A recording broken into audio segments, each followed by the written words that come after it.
What is up, guys and gals? Welcome to episode number 118 of the Nonsense Review. I'm your host, as always, Devon, and joining me, equally as always, is Rick. Hello, everybody. Today we're going to watch something that was actually suggested by someone on Twitter. This is like our first audience request, isn't it, Rick? Yeah. Choushinsei Flashman. Do you know anything about this, or...? I pressed play a while ago to make sure that the episode worked, and other than that, no. I've seen the first opening, moment of it, and that's about it. It had 50 episodes. I thought it had 60. Was it 60? Okay. It had many.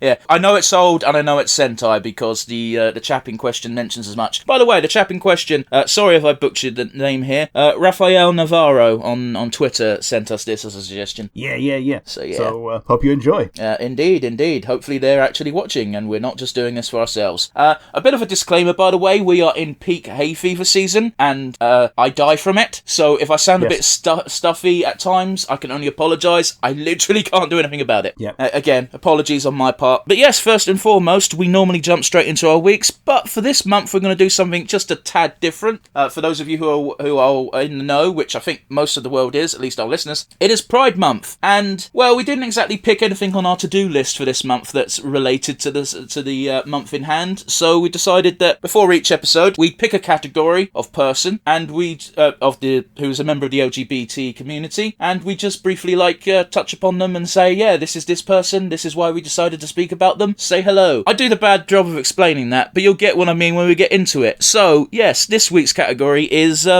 deceased members of the LGBT community. A bit of a grim subject, but I think there's more members who are deceased than are alive. So, yeah, Rick, would you like to go first? Yeah, the one that I picked was one Freddie Mercury, one Farouk Bulsara. And the reason that I picked him is not only was he, a huge influence on my musical taste when I was growing up, there was always Queen playing when I was in my car seat as a baby.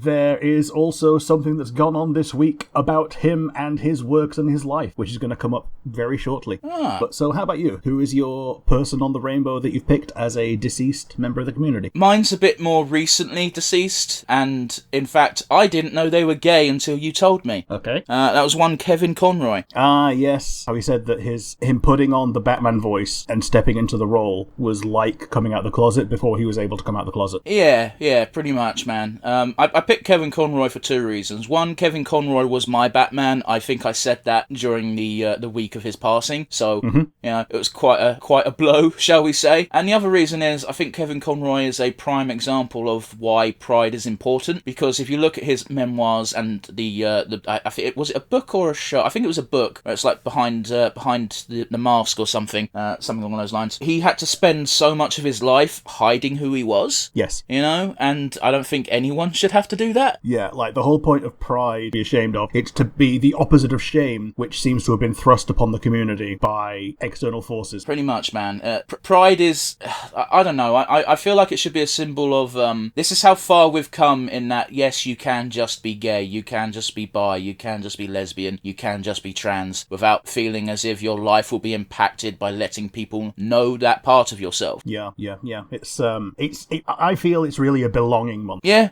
Not much more to say than that. We don't mean to get sappy and serious on the podcast, but, some things warrant it. Yeah, absolutely. So, with that out of the way, those of you familiar with the podcast know that our usual approach is we like to talk about our weeks and the goings-on in the wide universe. So, with that in mind, Rick, you said you already kind of had something, so lay it on us. Well, I'm going to do it backwards this week. The thing out in the wide world that is happening is that a lot of things are getting removed from both Disney Plus and Netflix. One of the things we were going to do this month, Willow, has been completely removed from Disney Plus, but going away from Netflix is the Freddie Mercury story of Bohemian Rhapsody, which I thought was a brilliant film with Rami Malek. I didn't even know that was on Netflix. Yeah, it is. It is right now, and it's going away. It's going away very, very soon. By the time the episode is out, it probably will be gone. Damn. Yeah, it's rough. A bunch of other things are going away, but that's the one that stuck out in my mind. This is yet another effect of the WGA strike, most likely anyway. As we touched upon either last week or the week before, the reason why Willow got struck, despite being so fucking new, is Disney is basically preparing for the capitulations they have to make to the Writers Guild, mainly on residues for streaming content. Yeah, absolutely. I do remember seeing that the Jackass movies were going away. I can't imagine that being too affected by the Writers Guild. Jackass is one of those properties that just gets bounced around streaming services.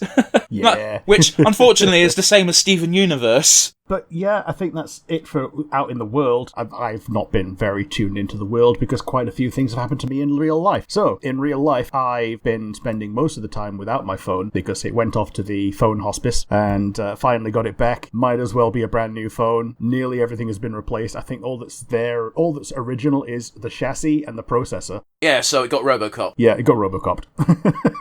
However, other things that have happened is we rode on the Flying Scotsman, possibly the most famous train in the world. My dad got into the cab, I didn't, because I was queuing for the food while he was queuing for the train. Yeah, sorry, can we just touch upon this? Because you queued for like 2.5 hours for some shit pizza. It wasn't shit pizza, it was pretty good. However, it's not hour and a half worth. Like, they had one oven and took about 15 minutes at a time to do 2 pizzas. You live relatively close to the museum where they basically restored it, right? Yeah, so, in fact, the guy in charge of the little railway that it was running on used to work at the museum, and now he's like the gaffer for this little branch line. Ah, fair do, fair do. Do you want to explain to the Americans what gaffer means? The big boss.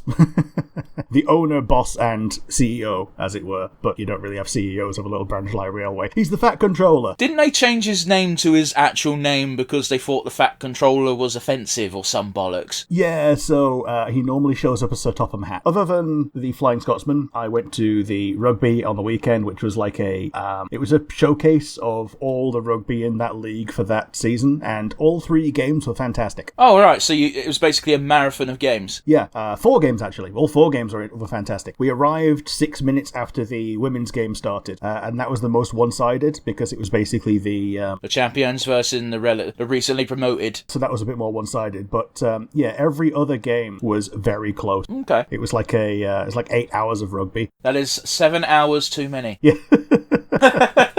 Sorry, 6 hours 40 too many, but for one match. I know what I said. Yeah, fair enough. I think that's it for things that have happened to me, and we talked about the universe first. So, how about you? How have you been? Okay, well, first and foremost, as you all know if you watched the Star Wars episode, MCM happened. Yeah, it did. Yeah, I bought some swag. I bought a shit ton of art prints because, well, I've been meaning to shake up what's on my wall for a while now, and boy did I get some winners. Yeah. I do think the cream of the crop is Astinian straddling his dragon eyes. Yes. Stroking his nidhogs. Yeah, I don't find Astinian particularly attractive, but that picture is incredibly amusing. Yeah, I think he's one of those characters who, there's 2 sides of the coin of super armoured or super nude, and he looks good in both, but when he's in normal clothes in the middle, he just looks like a guy. Yeah, true enough, but I think the reason I like the picture the most is because Astinian is usually so fucking serious. Yes. I think you said in the retro about Endwalker when he just yeets himself out the window because he can't be bothered dealing with the twins anymore. Oh, jeez, it's so funny. Oh. But yeah, I also got a sexy image of Link being all, I don't know, I assume it's a canon outfit, but I don't know, he's dressed like kind of a dancer. Ah, yes, it's the outfit that you used to sneak into the all-women encampment of belly dancer Gerudo. Yeah, I've seen those dojins. Yeah. But yeah, got some artwork of Justice. I never see Helltaker stuff, so of course I grabbed that. There's a bunch of Owl House prints. I got some VTuber prints. I bought some nostalgia. I bought a Beast Wars figure, as well as a figure of Black Kafastan from Star Wars. Yeah, sweet. Sorry, I'm just trying to hammer these out because I bought an annoying amount of stuff because Matt is very dutiful with his own cash, but when someone else is umming and ahhing, he just goes, do it. And I'm like, okay. I saw a very nice cosplay of Hunter, however, it was clearly a 15 or 16-year-old girl dressed up as Hunter, so I didn't want to be the creepy 30-year-old asking for pictures. Yes. There was an Ida cosplayer who I think I told you via Discord that I wanted to go up and ask for a picture, but they exuded such big dick energy I lost my nerve.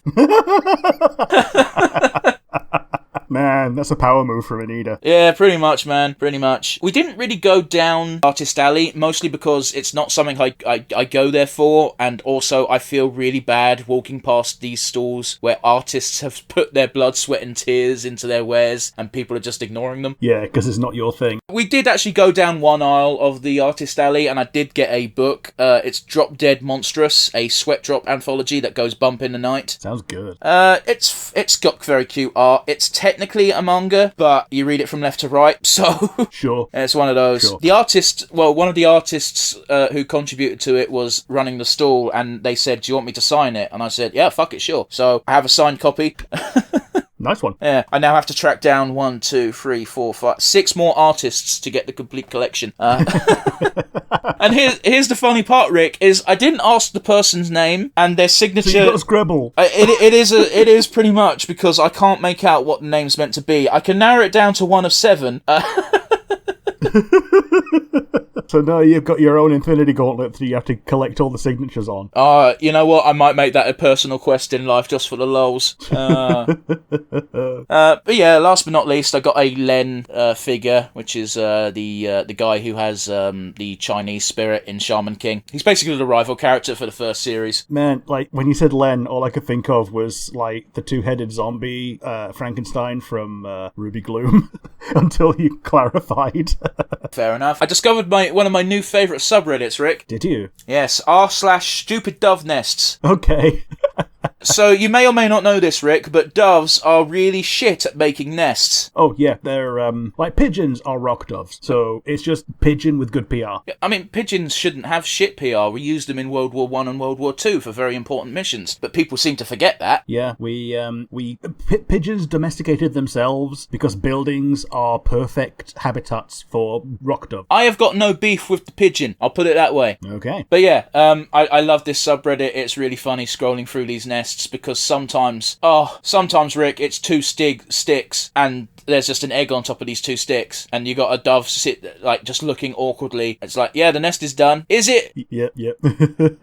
I remember the one that I saw in real life. They put some barbed wire up around what could potentially be a nesting area to stop nesting. The pigeons did not take this as a hint and tried to make a nest at a 45-degree angle between barbed wire, and every time you came, you'd see just a smashed egg on the ground about 6 feet below where this 45-degree nest was. Yeah, that's a shame. You ready for some news? Let's go. Rick, I want to give a shout out to someone who doesn't need a shout out, and that is the organisation known as NASCAR. Okay. I don't think NASCAR gets enough credit for being as progressive as they are. Mm-hmm. Now, NASCAR is probably one of the most southern of Southern pride symbols. Would you agree? When you think South, you probably think rock and roll, hillbillies, NASCAR. Yeah, when you think, like, it's one of the basic cornerstones of the Jeff Dunham puppet. Okay, but yeah, it's one of those where, granted, I want to give a little bit of a reminder, by the way, it's Pride Month. A lot of organisations are going to be changing their logos to rainbow colours and going, yes, gays, give us your money.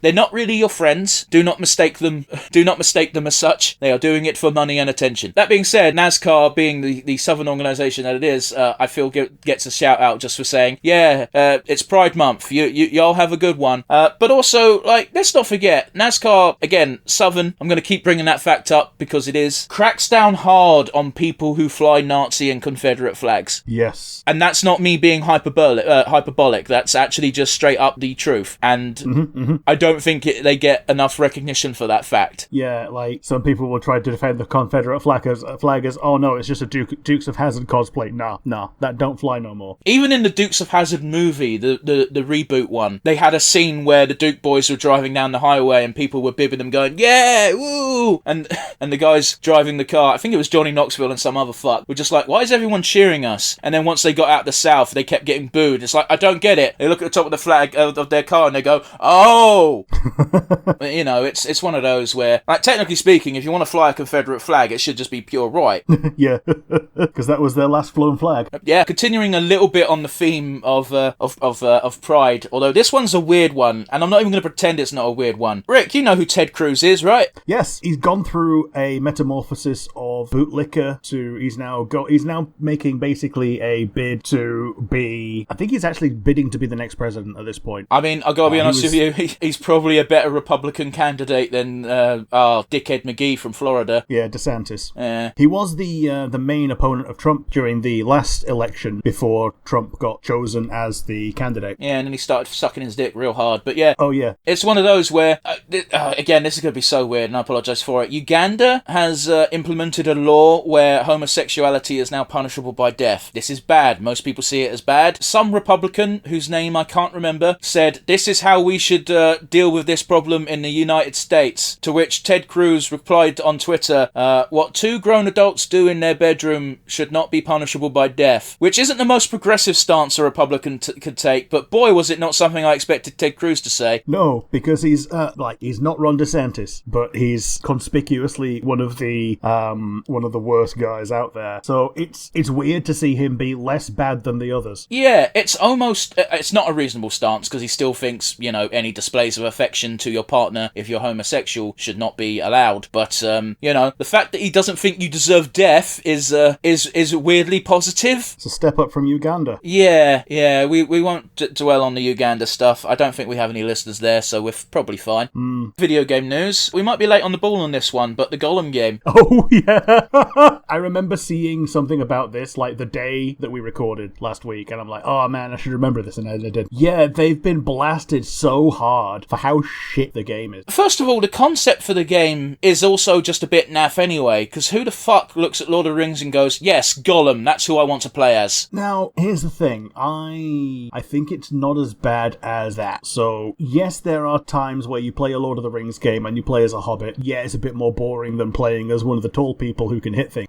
But there's a magic in helplessness. And when you're playing as Gollum, especially when he's still Smeagol, that's about as helpless as you can get. I understand that, but at the same time, it's a Lord of the Rings game. I know Gollum was technically the ring bearer for a long time, but there are elements of the lore and parts of the characters I would much rather control than fucking Gollum. And also, this game costs 50 quid. Oh yeah, it's a full price game for something that looks like it came out in 1999. I think that's giving it too much credit. I don't think the game looks like it wasn't made in this gen. I think this game just has a shit art style. And yes, I will slam it. It's one of those where Gollum doesn't look like Gollum. And it's like, oh, but this is our interpretation of how he looks like from the description from the book. Well, it's shit. Do it again. Listen, I don't want to fucking poo-poo people. I really don't, especially not for their art, because art is such a personal thing. But fuck me, did no one double-check this? No, it doesn't seem like it. If you want a different interpretation of Gollum, just give Yoda rabies and then you're good to go. They've done Gollum before with different art styles. Like the fucking 1976 bloody cartoon film had a better-looking Gollum. Ah, yes, the Down to Goblin Town. That one, yeah. No, I'm thinking of the one where they did ray tracing. Okay. Ray tracing? Oh, the rotoscoping one. Rotoscoping, yeah. Sorry, I said the completely wrong word. But you knew what I meant, so... Gollum, RTX on. Oh, Jesus. But yeah, it's one of those. It's done shit. The reviews are bad. The guy has come out and made an apology, but not a real one, because the apology also mentioned that he's working on another Lord of the Rings game as we speak. And how the fuck did this company get the license to Lord of the Rings in the first place? Because they're usually super protective of that shit. Apparently, they put forth a good pitch of how they're going to respect the property, and then they bring out this. Listen, as far as lore implications are concerned, which is usually what the Tolkien estate cares about, I'm sure they didn't do anything too egregious. But the game looks poor, and it doesn't, allegedly, it doesn't run great either. Yeah, the review that I read, I think it was a Kotaku one of all places. Well, take it with a fucking pinch of salt, because they do right things just for clicks. Yeah, but the guy said the only humour that he got from the game was what he created for himself, of clipping through this big old orc that was meant to be, his prison warden, and just the ridiculousness of how broken it felt. So like Sonic Boom before patches. And after patches. I assumed they fixed it, Rick. They did not. Wow. I think the only thing they fixed was infinitely jumping Knuckles. Well, that's specifically the glitch I was thinking of. Yeah, they fixed infinitely jumping Knuckles, which made the game less fun even more. Yeah. Like, where's the end of the game? Over there? Okay, we can do it, Knuckles. But yeah, seeing as we're kind of on the topic of Lord of the Rings, I'll talk about this now. Magic the Gathering. Ah, yes. They released a few more previews of cards. I don't really care much about the effects. I'm looking more at the artwork. One of the very first cards we saw, Rick, was King Aragorn, just as he'd been crowned next to Arwen. And yes. It looked shit. I don't know what it was, but the armor didn't look right. Yeah, but the version of him, as Strider, looks way better. Well, that's what I was going to talk about, because they recently actually straight up showed the Strider card, and he looks looks fucking badass and like Strider. Yeah. And they also released another art card, and that was Aragorn, King of Gondor, but he's on top of a horse and leading a bunch of knights, and he looks like Aragorn. Yes. His armor looks Gondorian. He looks... The only complaint I have is, why the fuck is Aragorn black, but no one else is? Galadriel's also black. What? I'm just looking at the commander deck right now. She's the black lady with a very white palm because she's possibly casting magic. No, that's fine, but it just feels weird that they've got two important characters, you know, black, but no one else from their race is also black. Because I'm looking at the picture of Aragorn leading the charge, and all the Gondorians behind him are white. Are you telling me there's not another black guy? Yeah, apparently not. That's fucking weird. Like, just fucking... This is gonna sound fucking terrible now, but just put it in Photoshop and fucking palette swap a few of the background people, please. Make it make more sense than none. Yeah, like a central theme of that deck, of that set, is like the ring tempting you, and it only counts for certain characters. Like, it counts for Frodo. Yeah. It counts for Galadriel. She did get tempted. But it doesn't count for Éowyn, even though, like, she's the leader of Rohan. Éowyn never really encounters the ring, so it's hard to tell whether or not she'd be tempted. But the whole point of the ring is it tempts everyone. Yes, if you know about it, it tempts you. Gandalf got tempted. I mean, yeah, he did. In the book, Samwise got tempted. Like, they don't really touch it on the film because he powers through it. Well, it'd also take away from the plot. Yes. In a film sense, not in the book sense. The fun thing about books is you can talk about a lot of shit and it still keeps the narrative flowing. Fuck Tom Bombadil, he didn't need to be there. Cards, even Sauron gets tempted by the ring. Whenever an opponent dies, an opposing player dies. That doesn't make any sense. Yeah, because he made the ring. How could he be tempted by the thing that he made? I mean, I guess it kind of makes sense, because that's the one thing Sauron is constantly looking for to regain his full power and whatnot. But, like, the temptation of the ring implies that you fall to darkness, but Sauron is the Lord of Darkness. At least ever since fucking his boss got fucking ganked. What was his name, Morgoth? Yeah, sounds about right. Yeah. Anyway, Morgoth, yeah. Sorry, we're getting well off topic. My apologies. There's only one more thing I want to talk about today, Rick. Sure, go ahead. Spider-Man Across the Spider-Verse. Yes. I've not watched it yet. I'm definitely going to watch it. It's a film I've been waiting for. It comes out at time of recording today, as far as I'm aware. It was out yesterday in cinemas near me. Was it? Okay. Yeah, they had some preview screenings. But yeah, it's getting a manga spin-off where Doc Ock is transported into the body of a schoolgirl, a Japanese schoolgirl, because it's a manga. The single panel that they have as a preview is very odd looking, because you got Spider-Man swinging in the background, you've got a stereotypically over-the-top cute school Japanese girl, and on the bottom you've got fucking Doc Ock from the Western comic books looking like an ugly motherfucker. Now, because he was getting teleported into the body of a Japanese schoolgirl, I assumed it was at least the woman Dr. Octopus we saw from the first Spider-Verse film. But no, it's ugly motherfucker Western Doc Ock that we've seen in everything. Now, to be fair, this isn't the most far-fetched concept, because Doc Ock has switched bodies before. Most famously, he was Spider-Man for about 5 fucking years, it feels like. Yeah, the superior Spider-Man, while Peter was dead. Was he dead? Yeah, he was dead, so that's why Doc Ock took over his body, and that's when we had Miles as the only Spider-Man for that amount of time. But Doc Ock was going around as Spider-Man, doing Spider-Man shit, being a good guy. Yeah, but we also knew it was Doc Ock, so Miles was the Spider-Man comic, and Doc Ock was the superior Spider-Man comic. Oh, you're fucking splitting hairs, but okay. Yeah. Yeah, but yeah. Anyway, funny enough, because it's a comic book, Spider-Man got better, and got his body back. Anyway, I just thought I'd bring that up, because that was slightly amusing. We touched upon it earlier, but we're doing something called Choushinsei Flashman, which we know is a Sentai thing, and once again, was recommended to us by someone on Twitter. Yeah, it's from 1986. It's old. After I was born, but before you were born. So, without too much further ado, let's get into it. So, Choushinsei Flashman, Episode 1. 3, 2, 1, and go. Alright, it's subtitled. That's actually very helpful. Yeah.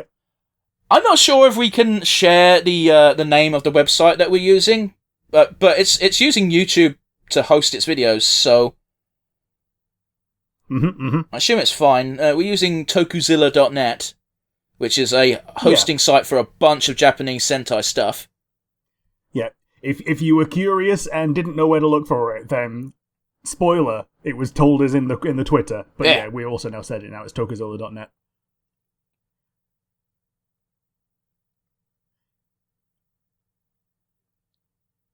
I mean, they're fucking going all out with the Sentai poses. Yeah, they are. And then we get the first go just as a spin.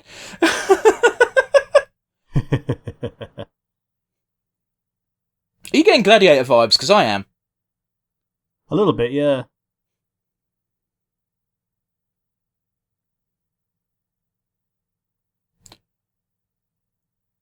I might be slightly desynced. I'm at 1 minute. Oh, I haven't got a clue, man. I'm still on the I'm at 1 minute 14.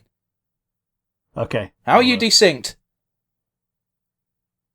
It refreshed out of nowhere. Oh, let's hope it doesn't do that again. I'm on 1 minute 30 now, so... Okay, just at the bottom left-hand corner, not for sale or rental. Yeah, their Megazord looks a bit, I'd say a bit generic, seeing it's just Sword and Board Megazord, but... It's 1986, bro. Yeah.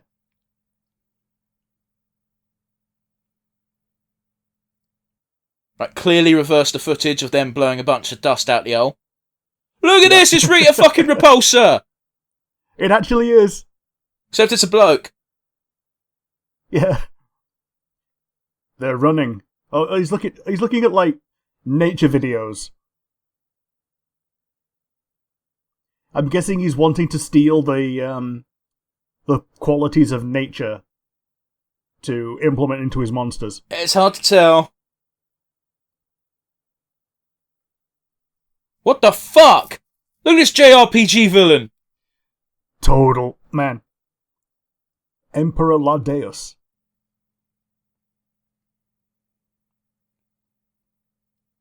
The actor clearly can't fucking move in that suit. Like, it looks like Ultimisia. It does. Yeah, you pretty much got it in one, bro, but it wasn't a difficult plot to guess. Yeah.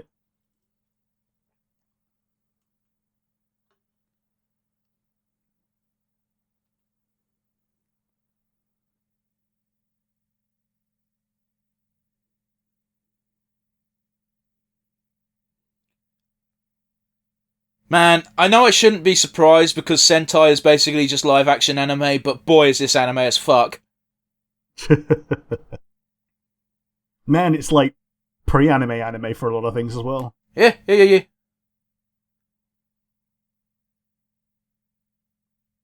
Okay, so they are already Sentai. Yeah, by the looks of things. But then again, they don't really need to explain Sentai, do they? Because this isn't the very first Sentai ever. No. So they don't need to, have an origin story of how they became, like, intergalactic space rangers. This one can fly. Flash rangers. Yeah, she can levitate or something. Everything's happening so fast! They must have been really proud with how these rockets looked.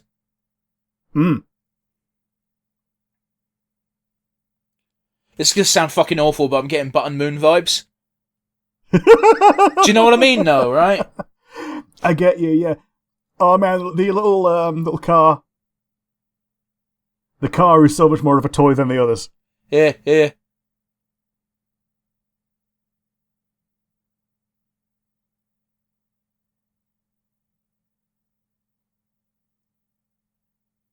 Come into my tunnel. Giggity, I guess. It's a fully furnished hideout. Looks like Power Rangers Turbo. A little bit.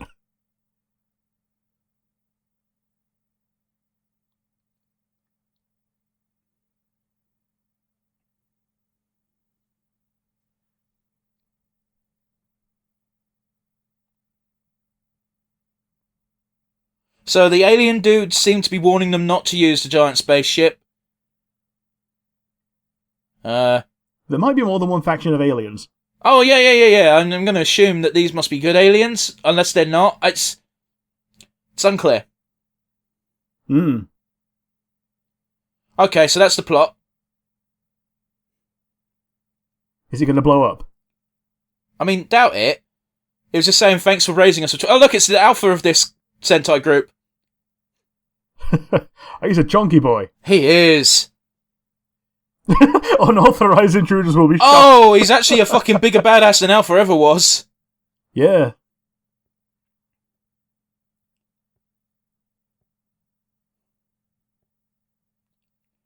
So, important to note, you're allowed to be sexually attracted to these people because you know they're at least 20.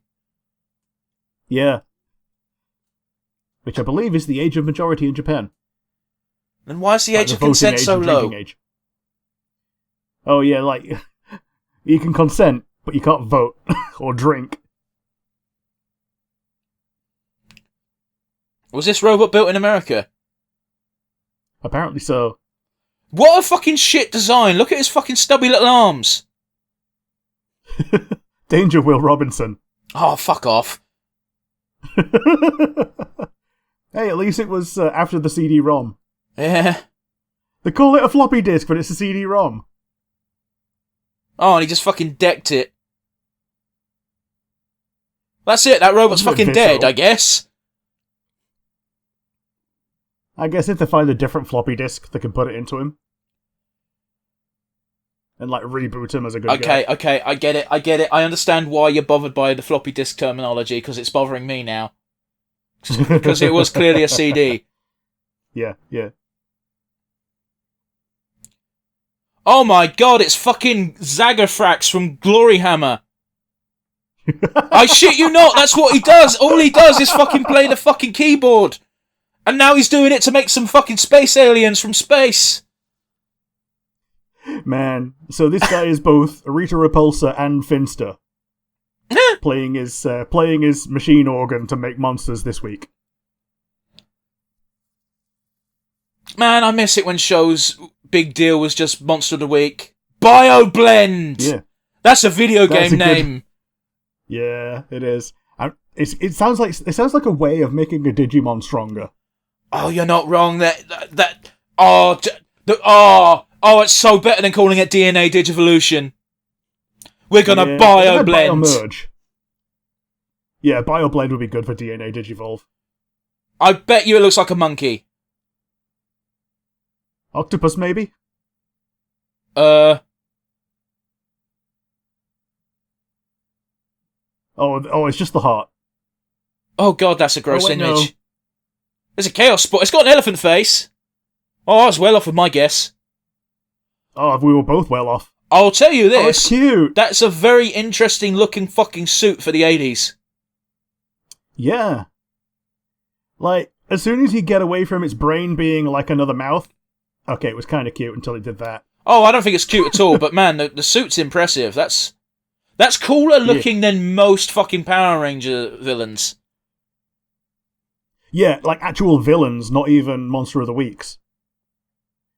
Because you know you got to go more far out on your villains. I do like how the than your, clear. monsters. I do like how the clear ad break cuts are advertising toys. Yeah.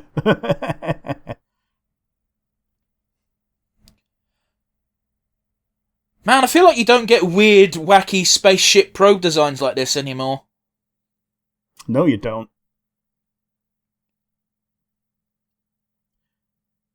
Even though they've clearly just taken a tripod and stapled weird shit to it. What the fuck? I don't. What? Jesus! What? That was I guess these are the putties for this, right?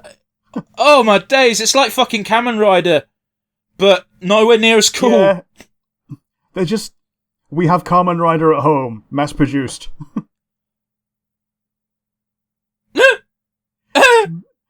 We've I got. find it comical how they just run in slow motion as well. Oh shit! Okay, so their fucking silly string melts people. Yeah, they're just murdering people. That's the cool thing about Sentai is they're not afraid to show people getting fucking stabbed. Yeah. Oh, that You'd was never blood. Get this in the American version. Oh yeah. Well, you wouldn't get this in the American version either because all the civilians are Japanese and we can't have that. Nah. Why was the point in the jump if you're just going to tackle them like that? I don't know. But apparently her jumping was so good they showed it twice. Yeah, that's a cheap trick to extend shots. They did it with the Tusken Raider in A New Hope. Yep. Except in A New Hope it actually looked good, so... And also, they did something else in between showing it again. Yeah, they reversed it. Yep. I will say that evil villain lady who was just talking about Zerbarbarus, the costume's doing things to me, and I know that shouldn't be the takeaway, but it is. I'm going to apologise for our wind down section. I'm not absorbing any of the names. Oh, fuck no! I know Zerbarbaros because that's a cool name for a cool creature. It sounds like a Monster Hunter name. It fucking does and all. You know what? I'm going to look up the word Barbaros because I bet you it just means elephant in a language I don't know. Or barbarian. That could work, but it doesn't really look particularly barbarian-y. Look at those chubby missiles. Here's the problem, is you type in Barbaros and it says, do you mean Barbarossa? And it's like, no, I don't. Do you mean Barbatos? Well, Barbarossa was a fucking pirate. But... Yeah, Redbeard. Oh, Barbarossa... Barbaro is a shortened is another word for barbarian in the Cambridge Dictionary, which, as we all know, is the shitter dictionary. Yeah. Well, everyone uses the Oxford one. I'm just saying. Dude, I will never get tired. It's just the more pretentious version. Yeah. I will never get tired of the Japanese fascination and obsession with the pompadour.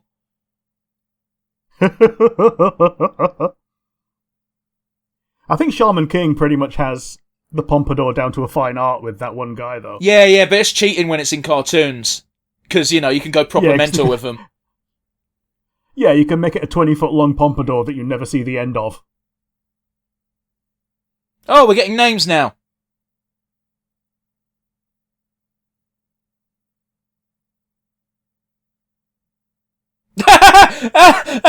Oh, I love that one can't talk and he just growls. Yeah, he gets his fucking subtitle instead. Oh, that's great. Oh, they can all fly, I guess. Yeah, I guess so. It might just be a thing that race can do. Or, Saiyan logic. They grew up on a planet with 10 times the gravity, so, acrobatics are nothing. Where was she stashing those beads, Rick? I know.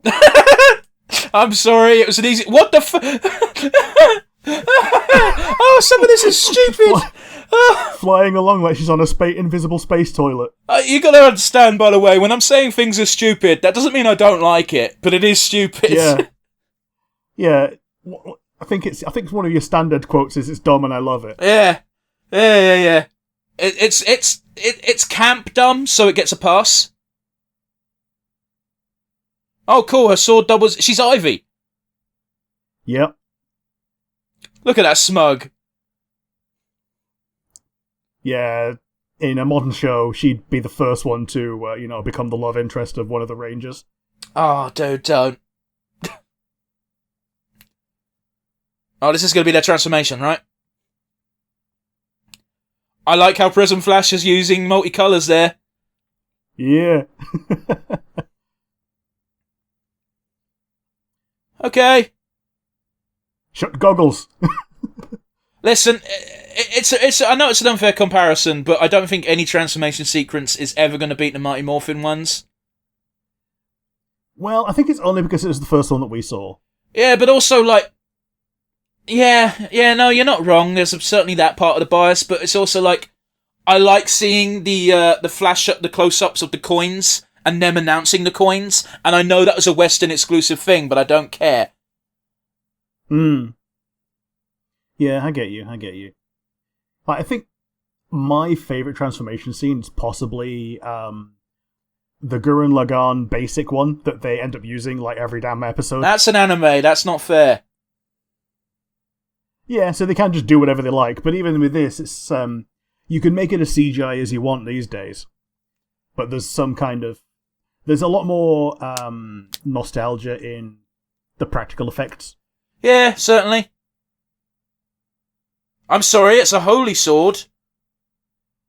Yeah, it's a holy sword that he made out of phantasmal anal beads that he projected from his brain. Oh, don't. It can't be anal beads if they came out the head. Look at these JRPG attacks! Oh yeah, it really is JRPG as well. He doesn't show them hitting them. It's like Oh, okay. He's got the knuckles. Oh, fuck me. That was the exact same shot, you lazy fucks. Yeah. Oh, fuck off. Oh, it's just a ball. Oh, It's just a ball. Oh, it's bothering me now. It is the same picture each time. Oh. Is she gonna have... She's got batons. Fuck off. She's got batons. Oh, at least she's getting to do some cool shit. Oh yeah, she actually gets to hit things. But watch when she does the group attack, it's still going to be the same fucking shot. Oh, no, she doesn't get one because she's a girl, I guess. What the fuck do you mean your fucking special fucking weapon is shoes? Oh, we're going to get the same shot again. What the fuck off? Fuck off. No, she's doing... Oh, did you see the JPEG? Did you see the JPEG bouncing? Yeah. Oh. Yeah. We're laughing, but this would have been some impressive shit at the time. Yeah, the fact that you can have a transformed person just jumping like Mario.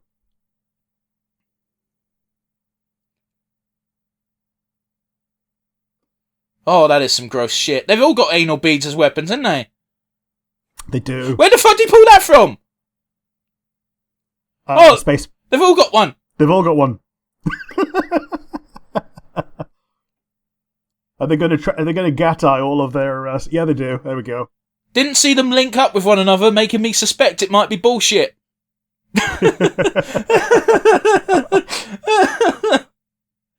Oh, fuck a doodle dandy. That fucking creature's fucked, ain't it? Under normal circumstances, yes. I just looked at the runtime. Probably yes. Did you see him jump as he got hit? Yep. I think the alien commander's like, fuck it, do one! Or as Bender would say, cheese it!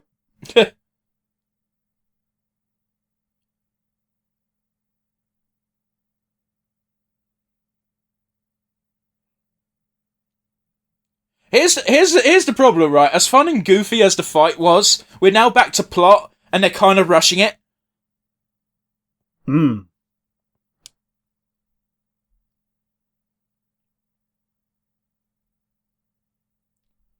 That dude looked like he did a shit ton of crack and was coming down off a bad high. Yeah. Like, in some shows, even, like, the transformations themselves are actually addictive. So that wouldn't be a bad thing to do if they, It's episode 1. that into the show. Yeah, it's episode 1. In the 80s as well, so they're not going to tackle that shit. Nah. Although I think that was the time when, was it Speedy, the Flash's little guy, was a drug addict. Oh, I couldn't tell you. I like the idea that the bad guys are singing the exit tune. Yeah, like, this is good. This is just shit that they're doing for lols, because fuck it, we've got nothing better to do. The Empress like, I demand a choreographed dance and song. I really dig it. It's clearly not what's actually happening, digging the song. It really bothers me because they're clearly saying Flash in the English way, but the subtitles are subtitling it in the literal translation as Flashu. But they're not saying that. They're saying Flash. Oh, we didn't get to see the big robot either, did we? No, we did. Apparently the robot has penis rockets. It came out of his chest, didn't it? Oh, no, the alpha robot does become their friend. Yeah, okay, in future. Oh, they've got bikes as well. Go buy those. Oh, I'm not going to lie. That creature looks a bit like Biollante. It does. Man, the creatures in this are great. They are, actually. Did you see that? A giant robo? Yeah, so, like, it seems in traditional Rangers fashion, you don't get the robots until at least episode 2. Yeah, that makes sense. I was, funny enough, we were actually thinking of watching a show called Giant Robo today, but I went back to Twitter and realised that we did get requested a specific show, so... Yes. But yeah, that was the first episode, Rick. What did you think? It was fun. I very much like the costume design and the monsters. Rangers and the pre-Megazord ships, because they're all like fun and do different things. Obviously, 2 of them are space and 1 of them is a ground ship. But yeah, how about you? What do you think? It was very good. It was very good. But then again, what do you expect? I'm looking at the little summary on the page, and it straight up says it's the 10th Super Sentai meta-series produced by Toei, so they knew what they were doing at this point. Yeah. Oh, by the way, here's a little background. In 1966, 5 children were kidnapped by an alien group known as the Alien Hunters for the reconstructive experiment Empire Mess, who wanted samples of humans from Earth to experiment on. The children were rescued by Mess's archenemy, the Flash alien race. What took each one to a different planet of the Flash solar system for training. So yeah, each of them were trained separately in a range of superpowers that will allow them to fight Mess. Their bodies also adapted to the atmosphere of the Flash solar system, making them gain special abilities. That's why they can fly. When they finally returned to Earth in 1986 to combat Mess, who is now trying to invade it. I will say this, the experiment name abbreviation being REAM is a bit odd. Yeah, a little bit. One of the comments on this video is that the ending arc of this series, compared to all the other ones before, is amazing. So it will be interesting to see how it goes. Maybe not 50 episodes interested, but yeah. Well, it's Sentai. There's going to be a bulk of middle episode that is just, what monster are we fighting this week? What upgrades are we going to get? What moral dilemma means that these two can't fuck? Yeah, I think you charitably said it as middle episode. Alright, fine. It's one of those where, unless you've got like an overarching plot for like several episodes, it's Sentai. Plot's not really the big deal. Yeah, every episode is filler until plot happens. Pretty much, man. Does anyone remember any episode that wasn't the fucking introduction of the Green Ranger? That's all I'm saying. But yes, Rick, let's do our usual wind down, I suppose. Let's start with the obvious. Do you have a favourite moment? I think it was when the villain team was introducing themselves. Like, the fact that there is a villain team at all, I think is one of the best things about this show. Didn't watch it, but apparently there was like one episode with the Psycho Rangers in Power Rangers, and people just really want that kind of archetype to be a thing. Like, there's a full-on rival villain team just to go against the Rangers now and again. Sometimes you only get one, sometimes you get all of them. Yeah, because like I remember in Mighty Morphin Power Rangers, they had an evil team, but the only person who mattered fighting-wise was Goldar. Yeah, and sometimes Scorpina. But that wasn't until season 2. Yeah. But yeah, how about you? What was your favourite moment? Favourite moment was a bit difficult because a lot of it sort of blended together. I think my favourite moment was the fighting scenes because they were over the top and goofy, yeah, but I live for that shit. Yeah, totally. We even touched upon it on the episode. It's like, this is stupid, and you immediately pointed out, when I say stupid, doesn't mean I don't like it.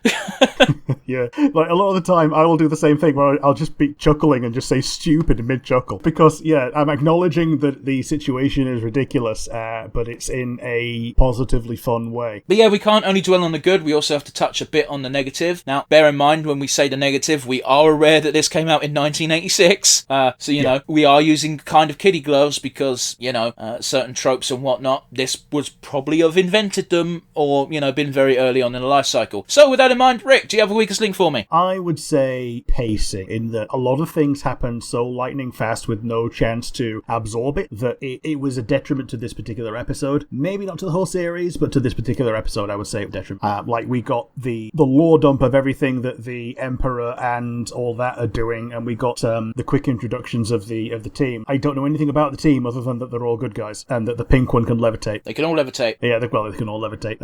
And a lot of them use psychic anal beads. I think that was only the Yellow Ranger, but... Yeah. But yeah, how about you? What was your weakest link? Yeah, my weakest link is in a very similar vein in that we got a massive lore dump after the episode ended because I scrolled up and read the background information, and it's weird that a lot of that background information wasn't in the show. However, I also understand that we might have glossed over some bits that hinted towards it, and also it's a first episode. If you do a massive lore dump, it's got a good chance of turning people off. Yes. Again, like, this is not something that's really a criticism. It's just, you know, we've got the weakest link section just so we can point things out. Pretty much, man. Pretty much. But yes, we don't like to leave it on the negative. We always like to leave it on a highlight. So with that in mind, Rick, do you have an MVP for me? I'm going to go with the practical effects costume designers at Toei. Like, I think we've said multiple times, like, the creatures look cool. The villain team looks cool. Mr. Ultimecia looks fantastic. I'll put a caveat on that. Most of them look cool, but they got real fucking lazy with the fox and the cat.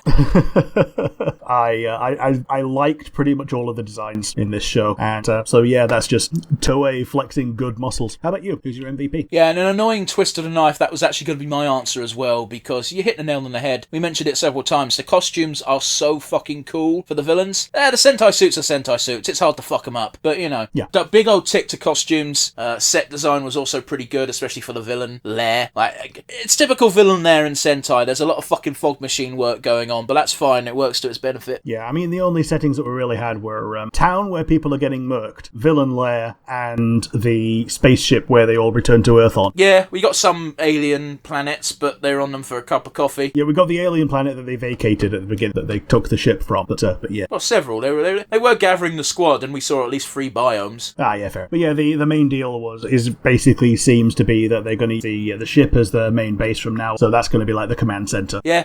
As we saw in the ending credits, the Alpha equivalent is going to have a face turn proper at some point. But yeah, that does it for the episode. Thank you for joining us as always. Just a reminder, this was a request we got on Twitter, and we do take them if people have suggestions, assuming we're not doing a themed month at the time. We definitely review them. And yeah, if you've got suggestions or just want to talk to us, we've got the comment section down below on YouTube. We also have an email address for those of you listening along on one of the audio platforms, and that email address is nonsensereviewuk@gmail.com. Once again, that is nonsensereviewuk@gmail.com. Yes, we hope to hear from you soon, and we hope you enjoy what we've got lined up for the rest of the month. But for what we have coming the remainder of the month, you'll have to wait and see as they come across your dashboard or however you get our notifications. See you next week, guys. Bye!